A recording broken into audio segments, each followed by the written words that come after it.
नमस्कार प्रिय दर्शकों, आज के इस कार्यक्रम में हम चर्चा करने जा रहे हैं वृश्चिक राशि वाले जातकों के लिए जुलाई का महीना कैसा रहने वाला है। साथ ही आपको बताने जा रही हूं उन 2 तारीखों के बारे में जिन तारीखों के बाद आपके जीवन में इसी महीने में 90 डिग्री का यू टर्न प्रवेश करने जा रहा है। क्रमबद्ध से समझते हैं कि आपका स्वास्थ्य, धन, दृष्टिकोण, कर्म क्षेत्र, भाग्य, शिक्षा, यात्रा, दाम्पत्य जीवन और प्रेम संबंधों की स्थिति किस प्रकार आपके सामने प्रदर्शित होने जा रही है। सर्वप्रथम स्थिति में चर्चा करते हैं पहले सुख की, जिसे शास्त्र कहता है निरोगी काया। यहाँ आपके लग्न के स्वामी होते हैं मंगल महाराज कहाँ विराजित हैं? रोग भाव में स्वराशीस्थ होकर बैठे हैं तो कोई बड़ी परेशानी नहीं क्रिएट करते, किंतु छोटी छोटी अवस्थाओं में स्वास्थ्य रूपी योग में हाथ पैरों में दर्द होना, मौसमी बीमारी से खांसी, जुकाम, सर दर्द, इस प्रकार की स्थिति का पिछले समय में भी आप अनुभूति करते आए हो और साथ में ही 13 जुलाई तक यहाँ तक भी आपको थोड़ा स्वास्थ्य का ध्यान रखने की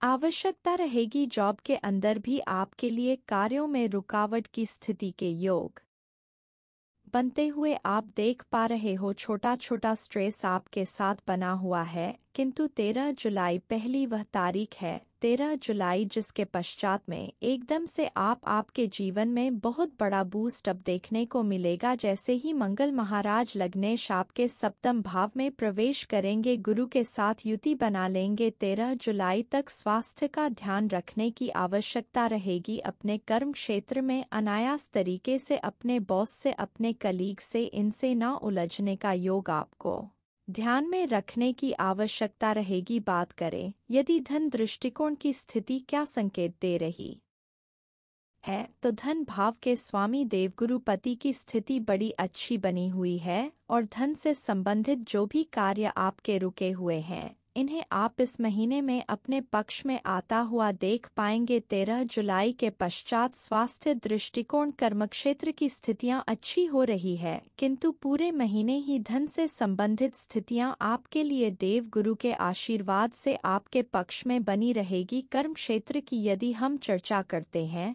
तो कर्म भाव के स्वामी सूर्य महाराज अष्टम भाव में आकर विराजित हुए हैं। अष्टम में सूर्य महाराज को स्थान दोष नहीं लगता है, किंतु फिर भी आप देख पा रहे हैं कि कर्म क्षेत्र में आपके लिए छोटे छोटे ऑब्स्टकल भी आ रहे हैं।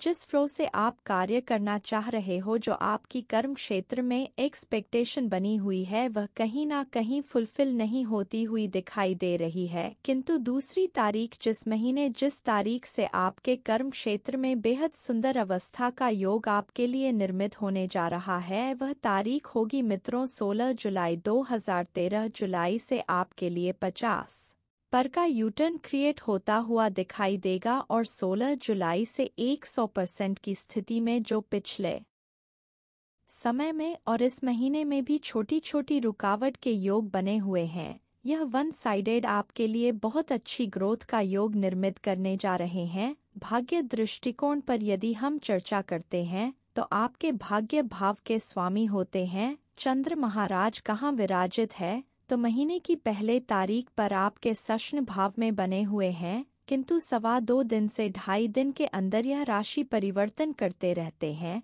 तो भाग्य का साथ आपके पक्ष में बना रहेगा। धन दृष्टिकोण की स्थितियां आपके पक्ष में बनी रहेगी, किंतु भाग्य भरोसे इस महीने आपको नहीं रहना है, क्योंकि 19 जुलाई तक की स्थिति में आपके अष्टमेश भाग्य स्थान पर विराजित हैं और यह भाग्य के स्थान पर विराजित होकर भाग्य की स्थितियों में आपके लिए छोटी छोटी ऑब्स्टकल क्रिएट कर हैं।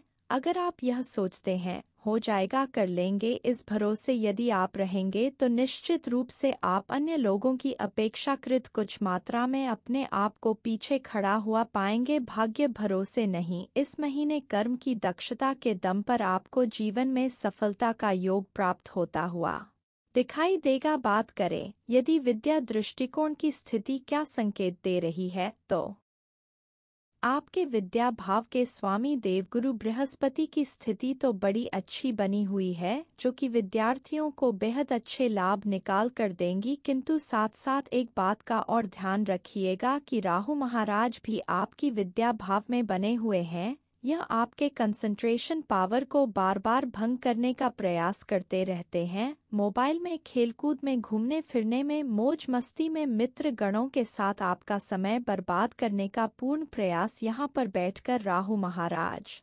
बनाते हैं। तो इन स्थितियों से थोड़ा सा अलग हटकर देवगुरु बृहस्पति का आशीर्वाद प्राप्त करते हुए अपने लक्ष्य को साधने का प्रयास करोगे। विद्या दृष्टिकोण निश्चित रूप से आपके लिए बहुत अच्छी अवस्था का योग बनाकर देता हुआ पाया जाएगा। यात्रा दृष्टिकोण पर यदि हम चर्चा करते हैं तो यात्रा भाव के स्वामी शुक्र महाराज 7 जुलाई तक आपके लिए अष्टम भाव में बने हुए हैं। इसके पश्चात यह भाग्य भाव में प्रवेश करेंगे। यह एक अच्छी स्थिति है। ऐसे में चाहे आप व्यापारिक यात्रा कर रहे हैं, चाहे भौतिक सुखों को अर्जित करने वाली यात्रा कर रहे हैं, 7 जुलाई के पश्चात आपके द्वारा की गई यात्रा का योग आपके लिए बहुत अच्छी अवस्था को दर्शा कर देने जा रहा है। दाम्पत्य जीवन पर यदि हम चर्चा करते हैं तो दाम्पत्य भाव के स्वामी शुक्र महाराज आपके लिए अष्टम भाव में बने हुए हैं।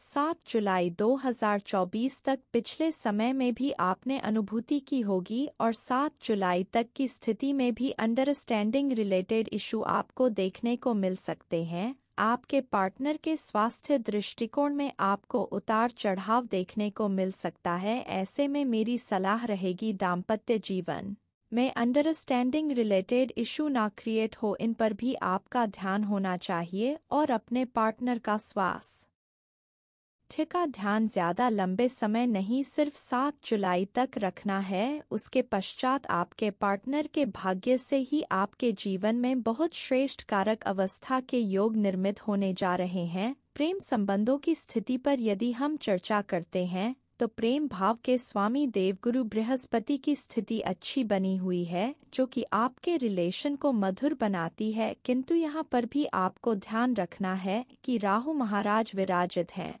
आपकी ओवर एक्सपेक्टेशन कहीं ना कहीं आपकी रिलेशन को विच्छेदमय स्थिति में क्रिएट कर सकती है। ऐसे में अपनी तरफ से सामंजस्य बनाकर रखने की आवश्यकता इस महीने आपको रहेगी। शनि महाराज पराक्रम भाव में वक्र गति का जब आपको फल देंगे तो पराक्रम भाव का फल देने जा रहे हैं। और इस महीने इसीलिए मैंने आपको कहा कि आप कर्म पर विश्वास कीजिएगा, क्योंकि शनि देव पराक्रम भाव के अंदर आपसे इस महीने एक्स्ट्रा एफर्ट्स, एक्स्ट्रा मेहनत तो करवाएंगे, किंतु अच्छी स्थिति यह है कि उस महीन मेहनत के श्रेष्ठ कारक लाभ भी आपके लिए निर्मित करने जा रहे हैं। कोई भी बड़ा कार्य यदि इस महीने में आप करना चाह रहे हो तो महीने के चारों गुरुवार के दिन आप कार्य कीजिए, आपको निश्चित रूप से अच्छी सफलता मिलेगी। शनिवार के दिन आप कोई कार्य करते हैं, बड़ी अच्छी अवस्था के योग बन रहे हैं।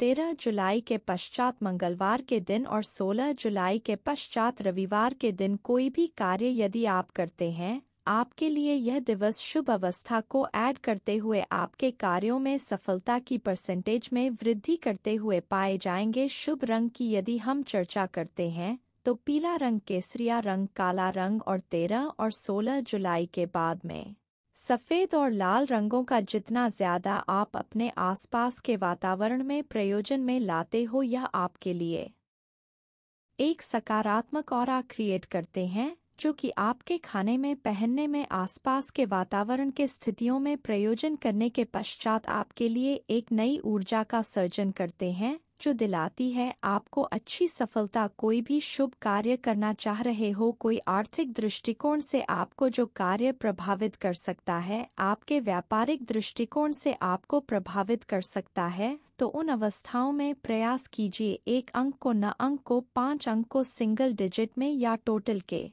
मूलांक में इन तारीखों का सिंगल और मूलांक के अंदर टोटल में इन अंकों का प्रयोजन कर देखिए। यह अंक आपके लिए बनकर दिखाएंगे। लकी चार्म देव गुरु बृहस्पति की स्थिति को इस महीने में पुष्ट करने के पश्चात धन दृष्टिकोण आपका बड़ा पुष्ट होता है। आकस्मिक लाभ की स्थितियां बड़ी पुष्ट होती है। विद्या दृष्टिकोण की स्थिति बड़ी पुष्ट होती है। दाम्पत्य जीवन और दैनिक रोजगार की स्थितियां आपके लिए बेहद सुंदर अवस्था में कार्य करती हुई पाई जाएगी। क्या करना चाहिए? विष्णु सहस्त्र नाम का पाठ अगर करना संभवत रहे तो बहुत बढ़िया, करना संभव ना भी रहे तो इसे सुनिए जरूर से, सुनने मात्र से भी आपके लिए बेहद सुंदर अवस्था के योग दर्श कर आएंगे। चलते फिरते ओम गुरुवे नमः का जाप करना, ओम नमो भगवते वासुदेवाय नमः का जाप करना इस महीने में करेगा आपको धन से परिपूर्ण। आशा करती हूँ मेरे द्वारा दी गई यह जानकारी आपको पसंद आएगी। कल फिर से एक नई जानकारी लेकर आपके सामने उपस्थित हो, तब के लिए नमस्कार।